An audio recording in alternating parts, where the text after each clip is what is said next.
दोस्तों, आज मैं आपको बहुत प्यारी सी एक इमोशनल लव स्टोरी सुनाने जा रहा हूँ। ये स्टोरी दो अलग अलग गांव में रहने वाले प्रेमियों की है, जो कि एक दूसरे से बहुत प्यार करते हैं, पर उनके इस प्रेम के बारे में उनके घर वालों को ज़रा भी खबर नहीं होती है। तो क्या उनके प्यार की खबर उनके घर वालों को पता चलती है, और पता चलती भी है तो क्या उनके घर वाले राज़ी होते हैं या नहीं, या फिर वो हमेशा के लिए बिछड़ जाते हैं? ये तो आपको स्टोरी पढ़कर ही पता चलेगा। तो बिना समय ज़ाया करते हुए आप हमारी इस इमोशनल लव स्टोरी को पढ़िए। उम्मीद करूँगा कि आपको ये स्टोरी पसंद आएगी।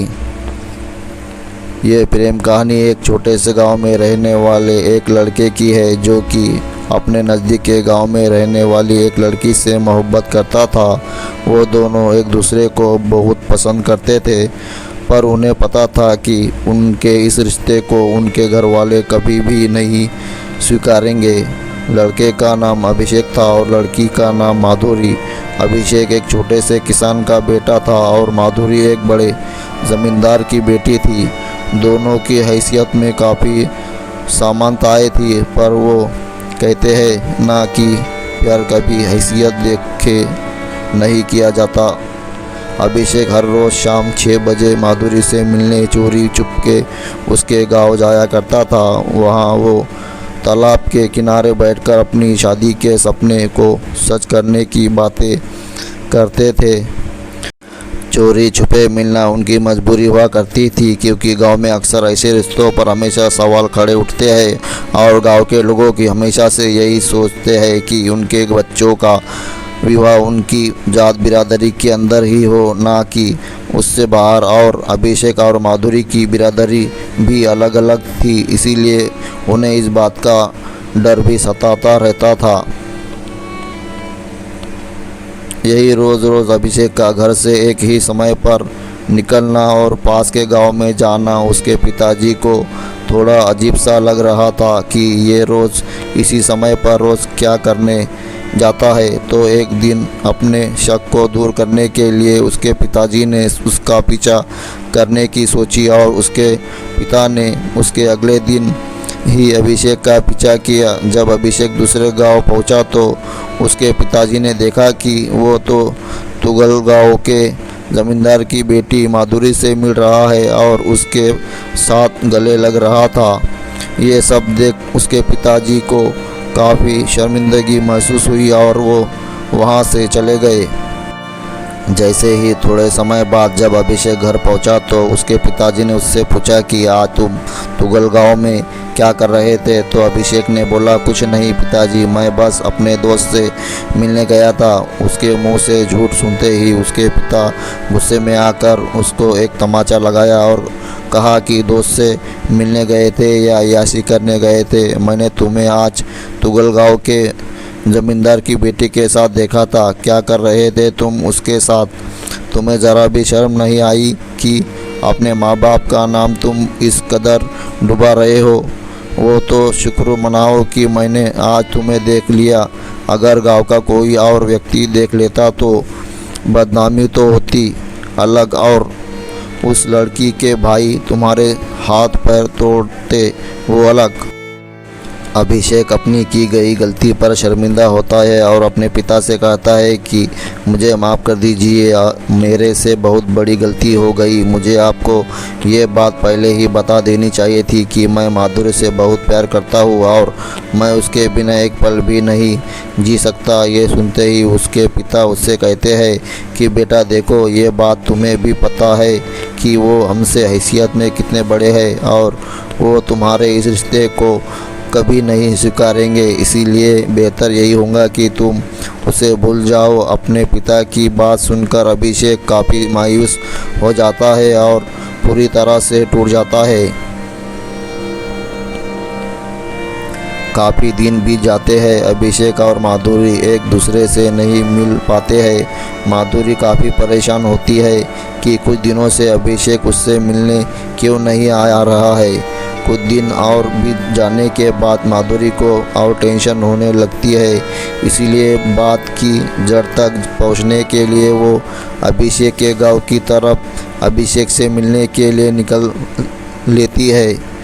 जब वो रास्ते में चल रही होती है, अचानक उसकी टक्कर एक लड़के से हो जाती है और वो लड़का कोई और नहीं अभिषेक ही होता है।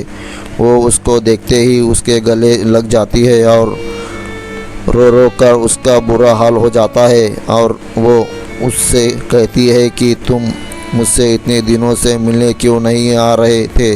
पता है मैं कितना परेशान हो रही थी कि कहीं तुम्हें कुछ हो तो नहीं गया, पर शुक्र है कि तुम ठीक हो। इतने में अभिषेक माधुरी को चुप कराता है और उसको अपनी सारी बात बता देता है कि उसके पिता ने उसको तुमसे मिलते देख लिया था और हमें एक दूसरे को भूल जाने को कहा है। इतने में माधुरी अभिषेक से कहती है कि तुम्हारा प्यार क्या इतना ही सच्चा है कि एक मुसीबत आने पे तुम हमारे प्यार को भूल जाओगे। अगर मुसीबत आई है तो हम दोनों डट कर सामना करेंगे। मैं आज ही अपने पापा से तुम्हारी बात करूंगी कि हम एक दूसरे को कितना चाहते हैं। इतने में अभिषेक माधुरी से कहता है कि नहीं, तुम ऐसा कुछ नहीं करोगी। मैं नहीं चाहता कि तुम अपने परिवार के सामने शर्मिंदा हो और उनका दिल दुखे, इसीलिए बेहतर यही होगा कि अब हम एक दूसरे को भूल जाएंगे। इतना कहकर अभिषेक वहाँ से चला जाता है, पर वो मन ही मन बहुत रो भी रहा होता है कि उसका इतने सालों का प्यार अब ख़त्म हो जाएगा। माधुरी काफ़ी उदास होकर घर पहुँचती है, पर वो अभिषेक की बात को ना मानते हुए अपने पिता से अपने रिश्ते का खुलासा कर देती है। वो बताती है कि वो अभिषेक से कितना प्यार करती है। ये सुनकर माधुरी के पिता उस पर काफ़ी गुस्सा होते हैं, इस बात पर नहीं कि उसने प्यार किया, बल्कि इस बात पर कि उसने एक किसान के बेटे से प्यार किया।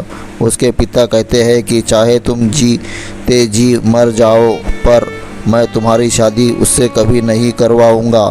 तुम्हें हमारी हैसियत देखकर प्यार करना चाहिए था। हमारी भी इज्जत है। अगर तुम्हारी शादी उस लड़के से होगी तो हमारी पूरे गांव में बेइज्जती हो जाएगी और ये मैं जीते जी कभी नहीं होने दूंगा। माधुरी के लाख मनाने के बावजूद भी उसके पिता उसकी बात नहीं मानते हैं और उसको एक कमरे में बंद कर देते हैं। कुछ दिन बीत जाने के बाद माधुरी के पिता उसकी शादी अपने एक दोस्त के बेटे के साथ पक्की कर देते हैं। माधुरी इस रिश्ते के लिए बिल्कुल भी तैयार नहीं थी, पर अपने नाक कटने के डर से उसके पिता को ये फैसला मजबूरन लेना पड़ा। माधुरी की शादी की खबर सुनकर अभिषेक को एक झटका लग गया था और वो काफ़ी दुखी हो गया था। माधुरी की शादी को होने में सिर्फ 2 दिन रह गए थे। माधुरी पूरी तरह से टूट चुकी थी, पर माधुरी को ये ज़रूर पता था कि अभिषेक के दिल में अभी भी उसके लिए प्यार जिंदा है। उसके अगले दिन ही माधुरी ने ठाना कि अगर मैं जीऊँगी तो अभिषेक के साथ ही और मरूँगी तो अभिषेक के साथ ही। और इसी इरादे के साथ वो अपने कमरे की खिड़की से भाग गई और सीधा अभिषेक के पास जा पहुंची। जब वो अभिषेक के पास पहुंची तो अभिषेक उसे देखकर बहुत खुश हो गया और वो एक दूसरे को देखते ही देखते गले लग गए। फिर माधुरी ने उसे बताया कि वो सब कुछ छोड़कर उसके पास आ गई है। चाहे कैसी भी हालत हो, वो उसी के साथ जीना और मरना चाहती है। उसकी ये बातें सुनकर अभिषेक भी काफ़ी इमोशनल हो गया और उसने भी उसको जीने से लेकर मरने तक का साथ निभाने का वचन दिया। इतने में माधुरी के घर वाले देखते हैं कि माधुरी घर पर नहीं है, वो घर से भाग गई है। इतने में उसके पिता का शक सीधे अभिषेक पर जाता है कि वो उसी के घर भागी होंगी, इसीलिए अपना वक्त ज़ाया ना करते हुए उसके पिता अपने आदमियों के साथ सीधा अभिषेक के घर की तरफ निकलते हैं। इतने में अभिषेक और माधुरी वहाँ से कहीं दूर जाने की सोच रहे होते हैं। इतने में माधुरी के पिता वहाँ पहुँच जाते हैं और उसको वहाँ से ले ही जा रहे होते हैं कि इतने में अभिषेक माधुरी के पिता से प्रार्थना करता है कि हमें अलग मत करिए, हम एक दूसरे के बिना नहीं रह सकते हैं। पर माधुरी के पिता उसकी एक बात भी नहीं सुनते हैं और उसकी गोली मारकर हत्या कर देते हैं। ये सोचकर कि अब ये लड़का ही नहीं रहेगा तो माधुरी भी अब कहीं नहीं जाएंगी और उनकी गांव में बेइज्जती होने से भी बच जाएंगी। अभिषेक अब मर चुका था और अगले दिन माधुरी की शादी होनी थी, पर माधुरी इस शादी के लिए बिल्कुल तैयार नहीं थी, बल्कि वो तो अब अभिषेक के गम में डूब चुकी थी और उसने ये वचन लिया था, अगर जिएंगी तो अभिषेक के लिए ही और मरेंगी तो अभिषेक के लिए ही। अब शादी होने में सिर्फ कुछ समय रह गया था, पर माधुरी अभी तक तैयार नहीं हुई थी। यही गम में सोचते सोचते अचानक उसकी नज़र चूहे मारने वाली दवाई पर पड़ती है और बिना सोचे वो दवाई को उठा लेती है और उसे खा लेती है, ये सोचकर कि अब जीते जी तो वो उसकी ना हो सकी, पर अब मरकर तो उसकी हो सकती है। और उसके कुछ पल बाद ही माधुरी की मौत हो जाती है। तो दोस्तों, कैसी लगी आपको हमारी कहानी कमेंट बॉक्स में ज़रूर बताना। अगर चाहे आपने हमारे चैनल को सब्सक्राइब नहीं किया है तो प्लीज़ हमारे चैनल को सब्सक्राइब करें और बेल आइकन की घंटी ज़रूर दबाएं और साथ में ऑल पर क्लिक करें।